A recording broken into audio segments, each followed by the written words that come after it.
Estás escuchando Despertar Sentido, un espacio para conversar sobre coaching, capacitación empresarial y psicoterapia. Coordinan Álvaro Cardona y Gabriel Gómez. Nos encuentras en despertarsentido.com. Hola, buenos días, Rodri, ¿cómo estás? Muy buenos días, Álvaro, ¿cómo amaneciste? Muy bien, gracias a Dios, bienvenido y qué rico volvernos a ver, hombre, en esta conversación que tuvimos la primera vez, con la idea pues de tener varios encuentros alrededor de nuestra experiencia y manejo que tenemos acerca del eneagrama en la aplicación clínica, en la aplicación educativa y bueno, también en el contexto organizacional. Sería interesante entonces que comenzáramos a contarles a nuestros oyentes en qué consiste el eneagrama, qué es el eneagrama. Vamos a ir conversando durante un ratico sobre eso y cómo pues nosotros hemos incursionado en esa búsqueda y en ese conocimiento. Rodrigo.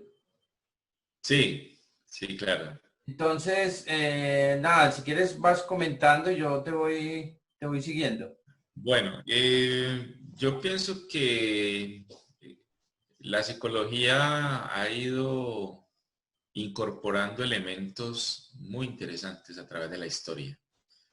Nosotros hemos pasado por una formación académica, yo diría un poco rígida, muy formal, y con el tiempo se han ido encontrando elementos supremamente valiosos que se han ido incorporando y se han ido reconociendo. De hecho, en el humanismo, por ejemplo, y eso lo dijimos en la sesión pasada, el humanismo empieza a reconocer en las tradiciones espirituales elementos supremamente valiosos para comprender la condición humana, el sufrimiento, el dolor, ¿cierto?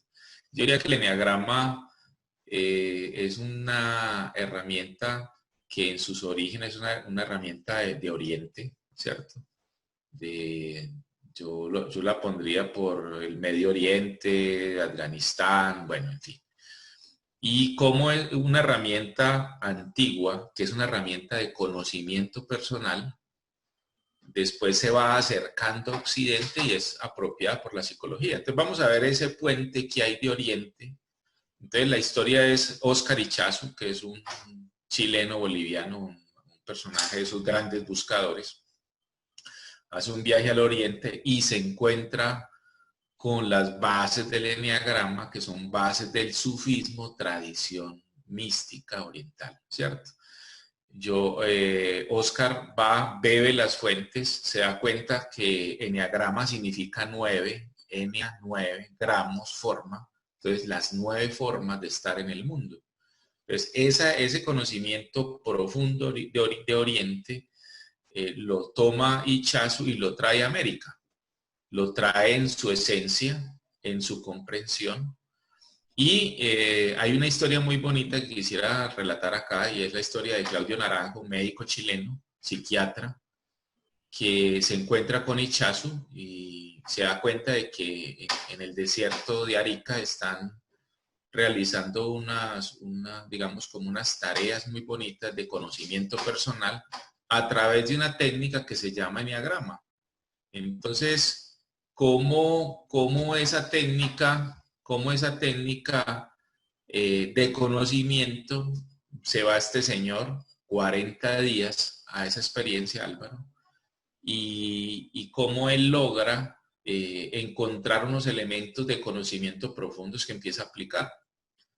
Era un grupo reducido, pequeño, y después el asunto es que Ichazu les dice, mire, les doy la herramienta de conocimiento personal, que era básicamente buscar, identificar en cada uno de nosotros cuáles son los rasgos de carácter más significativos y cómo cada persona tiene unos rasgos muy particulares de ser, de estar en el mundo. Y entonces, a partir de ahí, aparecen pues una serie de miedos, deseos, una serie también de posibilidades de conocimiento interior. Cuando Óscar le da a Claudio Naranjo y a este grupo de personas este conocimiento y les dice, como este conocimiento es muy, digámoslo, esotérico en el buen sentido de la palabra, es que es un conocimiento profundo, por favor, mantengan el secreto. El caso es que, Oscar después y sobre todo Claudio se da cuenta de que eso se rompió y empezaron a aparecer libros de enneagrama y apareció el enneagrama en el trabajo y el enneagrama para la familia. Entonces, cuando Claudio se da cuenta de eso, entonces él dice, no, voy a publicar mi libro. Pero lo que hace Claudio es hacer un cruce de carácter de psicología clínica. ¿Por qué? Porque él coge el DSM-3, que es, por ejemplo, un manual de diagnóstico psiquiátrico, y lo cruza con el enneagrama, hace un entrecruzamiento. Ese primer libro clínico de enneagrama, pienso yo que es la pauta inicial para que los psicólogos comenzaran a aprovechar esta herramienta de conocimiento. Entonces, digamos que así, de alguna manera, Álvaro, es que de Oriente llega a Occidente, inicialmente una persona que no tiene que ver con lo psicológico, después ya lo toma Claudio Naranjo y lo vuelve un compendio de análisis de psicología clínica. Entonces, yo quiero decirle a las personas que nos van a ver este video que cuando se acerquen al enneagrama, se van a acercar a una herramienta de análisis psicológico clínico. O sea, que no es una herramienta, es decir, que si yo voy a terapia y alguien me ofrece, vea, vamos a hacer enneagrama, sepa que le están dando una herramienta supremamente valiosa, ¿cierto? Eso yo creo que es bueno que lo sepa la gente que quiera participar de enneagrama. Uno muchas veces cree que su forma de ser es, por decir algo, extrovertida, que era una de las características en otros modelos de explicación de la personalidad. Y de hecho muchos otros modelos, Álvaro, se quedan simplemente en una caracterización, es decir, te dan unos puntales fundamentales de acercamiento a la personalidad, pero no te dicen, bueno, ¿y qué hago con ella? ¿Y cuáles son mis miedos? ¿Y dónde están mis deseos? Mientras que el que trabaja la personalidad, su personalidad desde enneagrama, lo que descubre fundamentalmente es que, bueno, pues que hay una cosa supremamente valiosa de comprender, no solamente de la manera en que yo habito este mundo, sino de la manera en que yo puedo trascender también, transformar, alivianar esa personalidad que a veces se nos pone tan pesada. Entonces, esta herramienta es valiosa por eso, Álvaro. Yo diría como en ese primer pequeño acercamiento. Sí, Rodri, precisamente, pues ahora pues está más difundido el enneagrama en distintos ámbitos, inclusive algunos periodistas han hecho sus seminarios y estudios, pues han escrito sobre el enneagrama. Ahora bien, como toda herramienta que tiene profundidad, porque el enneagrama da la posibilidad y como tiene un origen muy espiritual, como toda herramienta así de poderosa, tiene, digamos así, dos niveles grandes, el nivel superficial y el nivel más profundo. O sea, un nivel superficial es, bueno, sí, yo me doy cuenta de que tengo un eneatipo, que yo soy así y listo.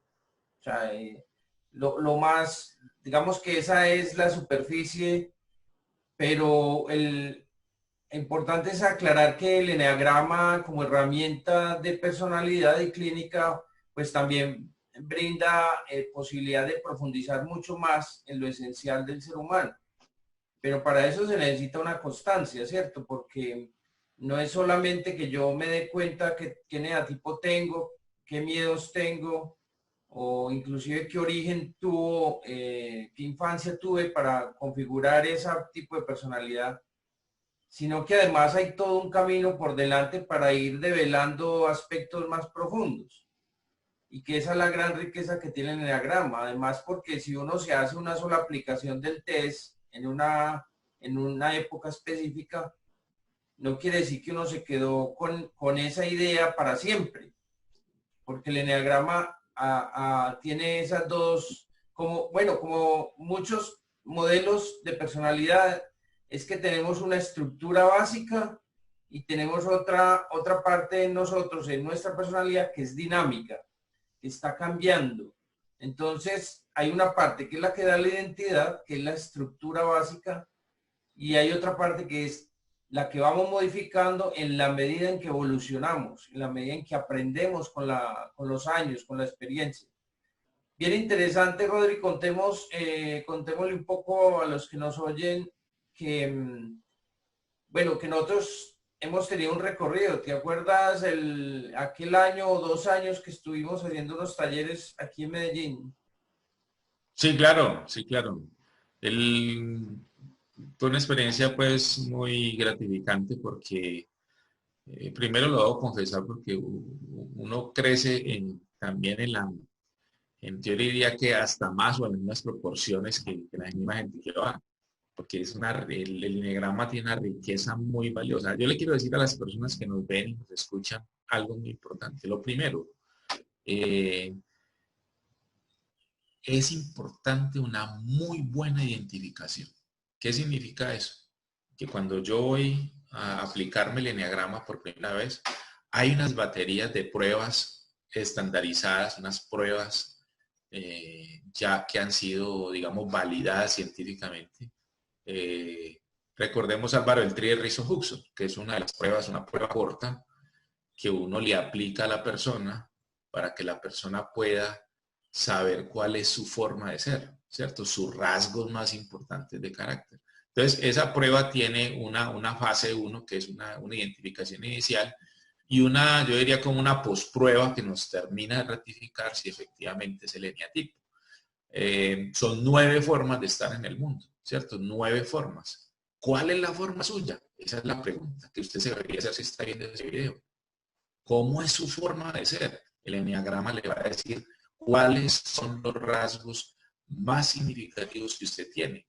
Entonces, esas 9 formas, nosotros que trabajamos, que llevamos muchos años en este trabajo, lo que le ayudamos a usted es identificar esos rasgos de carácter, cómo son, pero sobre todo, Álvaro, cómo lo afecta a usted, ¿cierto? Que yo creería que es algo supremamente valioso. Cómo esos rasgos lo afectan a usted, cómo afectan su relación con usted mismo, cómo afectan la relación con su pareja, con sus hijos, con su familia, en su trabajo, con sus vecinos. Entonces, el enneagrama, después de que nosotros le aplicamos ese test, ¿qué va a pasar? Le aplicamos el test y entonces empieza ese camino de transformación que propone el enneagrama. Porque la belleza del enneagrama es que cuando usted se identifica, empiezan unas tareas muy valiosas que se deben hacer, que se deben realizar.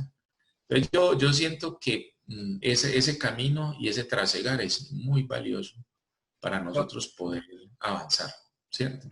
Vale. Entonces en Medellín nosotros, para contestar tu pregunta esencialmente, en Medellín nosotros, Álvaro, hicimos muchos talleres y mucha gente se fue feliz y se fue contenta y se fue con una herramienta poderosa. Porque nosotros cuando hacemos el enneagrama, nosotros le vamos entregando a la persona como unos compendios y la gente va teniendo una carpeta maravillosa de su eneatipo. Y lo va utilizando pues para ir trasegando por la vida, básicamente. Bien, aprovechando eso, bueno, sí, yo me acuerdo que fueron varios talleres y que uno se encuentra con los que estuvieron en esa época con nosotros y que no se les olvida esa época donde pudieron a partir de ese momento poder detectar una serie de reacciones que han venido teniendo, porque es precisamente lo que tú dices, qué tanto le afecta a uno. Ahora, quiero complementar algo interesante y es que muchas corrientes de mejoramiento personal, de crecimiento personal, pues lo retoman.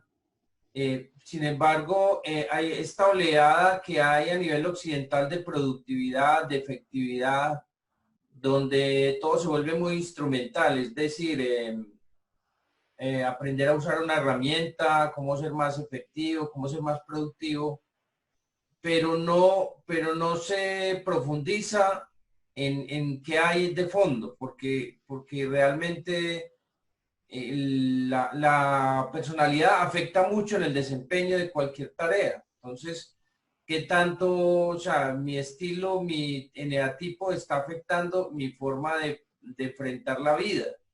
Entonces, ese conocimiento te va a dar muchas posibilidades para mirar aspectos profundos del pasado y, y aspectos que te van a ayudar a proyectar una vida profesional, ¿cierto? Claro, Entonces, digamos que esa es la gran riqueza del eneagrama. sí, Tener esa posibilidad. Ahora, de verlo sano y de ver también lo patológico, porque los modelos anteriores que has mencionado ahora estaban muy focalizados a lo patológico, ¿cierto? A la psicopatología del tipo de personalidad. Mientras que algunos modelos, bueno, al menos los que uno va relacionando eneagrama con el modelo de los tipos de Jung, y bueno, también tienen mucho en común, se van encajando poco a poco.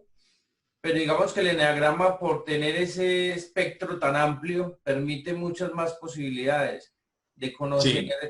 creencias y conocer reacciones para no repetir y no permanecer en el círculo que no tiene salida. Sí, sí. Bueno, Álvaro, también hay algo que es importante que las personas lo sepan. Bueno, pues tenemos 9 formas de estar en el mundo. Y esas 9 formas se llaman eneatipo. Eneatipo 1, ¿cierto? Solamente los voy a nombrar. El eneatipo 1 le llamamos el perfeccionista, ¿cierto? Enseguida hablamos un poquito si nos da el tiempo de él, ¿cierto? Luego tenemos el eneatipo 2 que se llama el colaborador. Tiene un rasgo muy distinto al perfeccionista. Aparece un eneatipo que llama el colaborador como una estructura de personalidad muy particular. Luego tenemos el eneatipo 3 que se llama el productor, ¿cierto? El ajetreado, el trabajador, el escalador, el ejecutivo, ¿cierto? Ese es un rasgo de carácter. Otro eneatipo que es el 4 se llama el artista, o sea, es una persona emotiva, sensible. Esto es otro tipo distinto de carácter. Luego está uno que se llama el sabio o el analítico, que es esa Pensador. persona muy bien pensativa, analítica, profunda, más bien ensimismada. Y esa es una manera de habitar el mundo. Y seguro tenemos amigos o nosotros a lo mejor nos comenzamos a identificar con un rasgo de carácter como ese. Luego está el 6 que se llama el solucionador, o ¿qué otro nombre tendría, Álvaro? El 6 El como 6, el lealista, el leal. el leal, el leal, ¿cierto? Que es otra manera de habitar. Y luego está el 7 que es como el alegre, el visionario, Divertido. el divertido, el juguetón. Bueno, yo creo que todos tenemos amigos de ese tipo, ¿cierto? Y el 8 que es el jefe, el cabecilla, el líder, que es una forma de, más bien de un temperamento fuerte, reacción. Bueno, en fin. Y en la parte superior del enneagrama está el 9, que se llama el mediador, el pacificador, ¿cierto? Entonces, el enneagrama tiene esas 9 formas, es un círculo. Arriba en la corona está el 9. Bajando a la izquierda está el 6 y en el otro extremo está el 3. Esos forman un triángulo. 3, 6 y 9, ¿cierto? Y obviamente pues a sus lados están los otros eneatipos que forman otra figura que después se las vamos a compartir a ustedes. Queridos y estimadas personas que ven este video, uno diría, bueno, ustedes ya nos acaban de nombrar 9 formas: perfeccionista, colaborador, productor, artista, sabio, solucionador, visionario, cabecilla, mediador. Y dice, bueno, ¿y por dónde estará mi tendencia? Porque esto es muy importante, Álvaro, que la gente lo sepa. El enneagrama dice que en esencia nosotros tenemos como un poquitico, y en algunos momentos de la vida de todos, pero que siempre hay un rasgo que nos va a distinguir Y cuando nosotros hacemos ese trabajo, Álvaro, usted bien lo sabe, nosotros recopilamos historia de la infancia, recopilamos información de cuando yo era joven, cuando era niño, cuando fui al colegio, cuando fui a la universidad. Y la tendencia, como he sido la mayor parte del tiempo, es lo que marca como esa tendencia de que seas un 1, un 2, un 3, bueno, o los nombres que mencionaba yo ahora, ¿cierto? Entonces, este trabajo, perdón, es valioso por eso. Sí, no sé si Álvaro quisieras ampliar un Y poquito que de eso. lo que más común se observa es que cuando uno le hacen un análisis del eneatipo, o cuando uno está en un taller de eneagrama comenzando a indagar sobre estos diferentes tipos, es que uno empieza a pensar, ah, mi hermano es así, mi papá es así, mi mamá es así, mi pareja es así. Entonces uno se la pasa analizando a los demás y uno se va haciendo el loco con uno mismo. Y lo que hablamos la otra vez es que cuando uno detecta, hace su buen análisis y concluye después de todo este recorrido que hay que hacer para poder determinar un eneatipo, es que lo que uno hace es negar, decir, yo no soy así, yo no soy así. Y se queda un buen rato negando que uno sí es de ese eneatipo, Sí. aunque las pruebas dicen que sí. Ah, Con el tiempo uno ya acepta y dice, ah, sí, sí, sí, claro, no, ya sí. O sea, entonces, ese trabajo es fundamental, que cuando uno aprende enneagrama, lo primero que comúnmente se ve es empezar a mirar en otros. Bueno, eso sirve por un momento dado, ¿cierto? Para poder diferenciar, pero no podemos perder el centro, lo más importante que somos nosotros o el aprendiz, o sea, el que está sí, indagando. sí, total. Es una autoobservación, una Y, autoconciencia. y lo que dice es muy valioso porque mira que uno se resiste, generalmente uno se resiste al trabajo, pues se resiste a que lo identifique, primero. Segundo, tiene la tendencia a querer más bien mirar el enneagrama de los otros. O sea, de decir, uy, tengo esta herramienta, vamos a aplicarla a ver qué son los otros.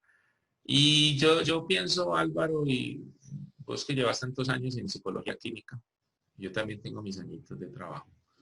Eh, Uno ve llegar a la terapia generalmente muchos curiosos. ¿Qué significan curiosos? La gente empieza muy animada.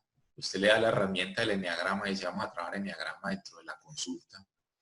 Y arranca muy animado, ¿no? Y de un momento a otro empieza como a decaer, sobre todo cuando empiezan a aparecer las preguntas más existenciales, las preguntas más difíciles, Confrontadoras. más confrontadoras. Entonces, eso es enneagrama, no. No va a ser la tarea. Nosotros dejamos siempre algo que se llama trabajo interior. Es decir, el enneagrama propone unas tareas. Cada eneatipo tiene unas tareas. Entonces uno va dejando las tareas y bueno, y arrancan muy animados y luego decaen. Este tiempo que tenemos ahora, Álvaro, este tiempo de crisis, este tiempo complejo, creo que es un tiempo para repensarnos muchas cosas. Y entre Precisamente, otras, sí, dale, Álvaro. que precisamente estaba pensando mientras hablabas que hay muchos métodos en la actualidad, por ejemplo, que a mí no me terminan de convencer. Como ahora está tan popular la programación neurolingüística, entonces la programación neurolingüística en ningún momento toma en cuenta el tipo de personalidad.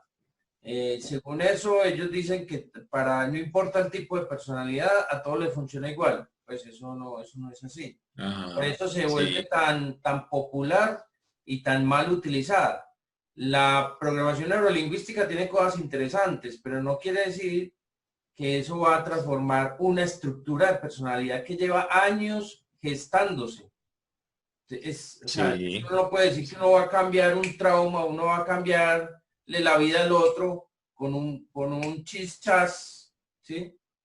ajá, Cuando ha gestado, cuando ha configurado su tipo de personalidad por un estilo de vida, O sea, eso no es así de fácil. Por eso la psicoterapia nunca va a desaparecer. La psicoterapia siempre va a ser un pilar clave para hacer cambios rotundos. Sí, total. Ahora, en el próximo video, Álvaro, vamos a invitar a las personas a que ya conozcan en profundidad lo que es cada uno de los eneatipos. ¿Qué es un perfeccionista? ¿Qué es un colaborador? ¿Qué es un ajetreado productor? ¿Qué es un artista? Y así por el estilo, ¿no?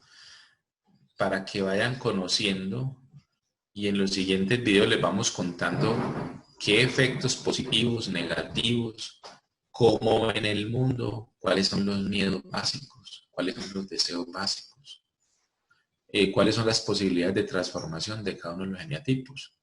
Y que los que nos van a ver este video van a quedar con muchas ganas de decir, bueno, y este compendio de sabiduría y de conocimiento, yo lo quiero aprovechar, yo quiero hacer algo con él, ¿cierto? Entonces, estos espacios de difusión es para que las personas sepan que hay herramientas valiosas. Inclusive, Y pues, que como decías ahora, en el mercado hay gente para todo, ¿no? O sea, y lo que decía al principio, hay gente que hace un cursito corto y ya, con cero formación clínica. O sea, a mí me parece que una persona sin formación psicológica, sin una profundidad de la condición humana, queda muy liviano al ofrecer un enneagrama, así tenga conocimientos de enneagrama, los que los puede tener, porque se vuelve muy operativo, ¿no? Pero la profundidad, la comprensión, eso es de la corriente psicológica.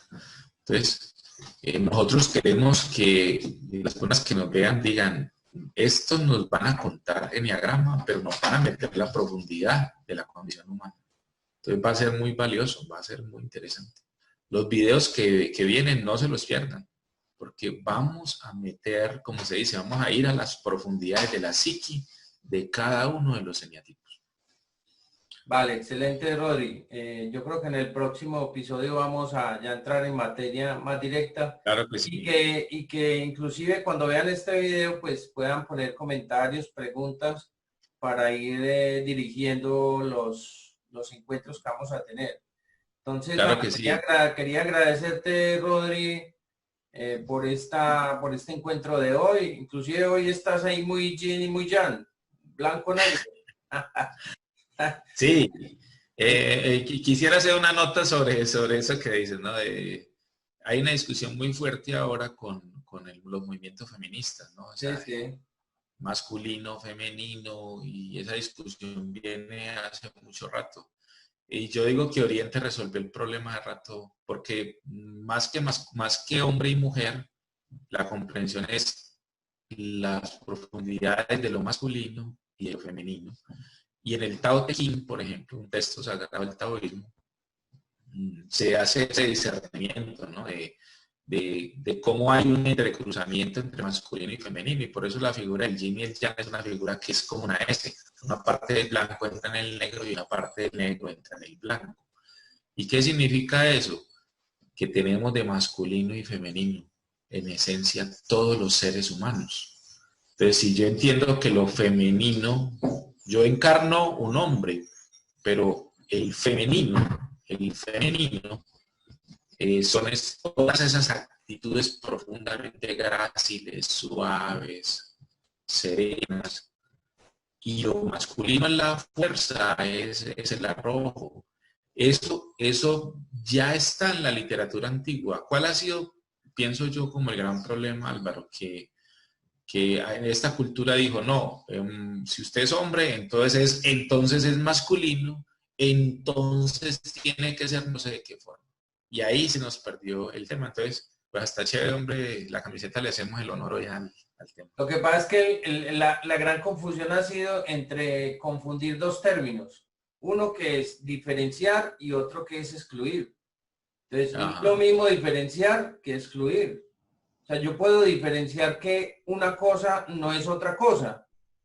pero si lo diferencio me doy cuenta y listo. Pero cuando yo me identifico con una de esas dos cosas, ahí excluyo. Si yo me identifico como blanco, excluyo al negro, que ese es otro de los problemas que estamos viendo en este momento en la actualidad. El tema con los negros volvió a repuntar allá en Estados Unidos. O sea, es una exclusión. Y la mentalidad occidental que ha promulgado el Occidente es excluyamos al que es diferente de nosotros. Y si es diferente es porque es un amenazante. Precisamente lo que buscan esta propuesta de Enneagrama es no excluyamos, conozcamos, diferenciemos, pero integremos. Es la propuesta. Claro que sí. Entonces, bueno, Álvaro, muchas gracias por la invitación. Bueno. Nos vemos entonces en la próxima. Bueno. Estás escuchando Despertar Sentido, un espacio para conversar sobre coaching, capacitación empresarial y psicoterapia. Coordinan Álvaro Cardona y Gabriel Gómez. Nos encuentras en despertarsentido.com.